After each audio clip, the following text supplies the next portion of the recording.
Bonsoir, bonsoir.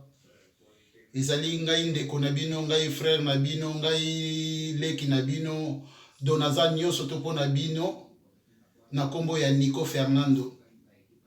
Nasali un peu de vidéo pour na meka ko expliquer monde ndenge nzamba lobi oyo yebi to oyo yebi te foko luka osala to wa apprendre. Botala lelo ndenge monde komi na vitesse ndenge komo tambolela. Mais photo nga to yeba ke monde o eza ya biso te. Ezali nzambe mutakelango.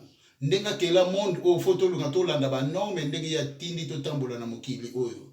Botala lelo eloko ekomi koningisa monde.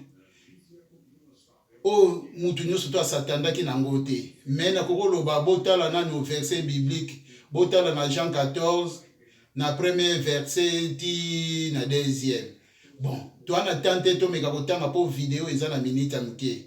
Jean 14 premier verset ti na deuxième. Oya koza na Bible ameka kotanga makomi oyo eza kuna na kati.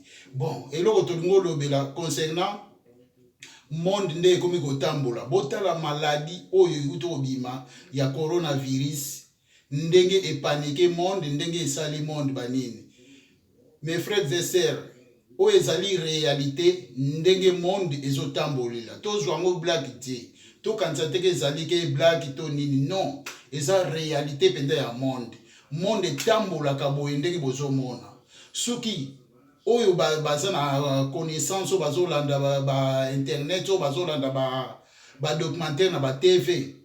Boko comprendre évolution ya monde ndenge nini etambolaka. Do yango na nazosenga na bandeko. Bomeka kosala effort. Boko takana ba documentaire ya monde. Pour comprendre ndenge nini évolution ya monde ezotambolela. À part ça, eloko esa tonenga ikena meka kosala vidéo oyo po na utotala DJ Arafat a auto kufa na ne passé na mois de août. Mais avant kufa on a déjà la pesibino date à kufa le 12 août 2019. Mais avant kufa a uta kosala déjà vidéo moko concernant coronavirus. Alobaki penda ndenge lele comme kosala make bako beta batu ou donc à partir à 5h et donc à partir à 21h5 bat bando bima libanda te soki bobimi bako beta bino. Donc eloko yo elekelinga yangwana bomoni na lobi non na koko tika bana nzambe te faut comprendre évolution mukili ndenge zotambola. Soki oyo nga na ngai te na lobi yango DJ Arafat akufi na lobi yeyo soki bokolanda image oyo ezali ngai te za DJ Arafat. En tant que je le coro et de coro et puis j'aime m'amuser au coronavirus. De 21h à 5h, si tu t'amuses, on te chicoter. Et puis il défend personne. Il n'y a pas fait non, ce sont des fans de ce côté, donc faut tirer ici l'ami. Et il y a pas plus les trucs, ouais, c'est maladie.